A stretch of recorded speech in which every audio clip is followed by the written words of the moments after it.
வணக்கம் நண்பர்களே. தர்மம் செய்யும் ஜாதகர் யார்?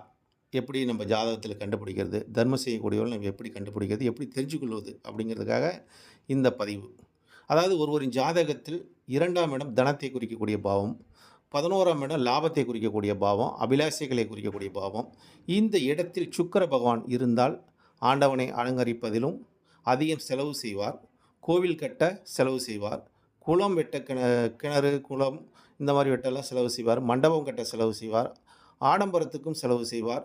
பொது ஒரு திருமண நிகழ்வுக்கு, பள்ளிக்கூடம் பிள்ளைங்க படிக்கிறதுக்கு, இந்த மாதிரி ஒரு எது கேட்டாலும் மக்களுக்கு ஒரு உதவக்கூடிய ஒரு மனம் படைத்தவராகவும், பணம் படைத்தவராகவும் இருக்கக்கூடிய ஒரு தன்மை இது இருக்கும் நண்பர்களே.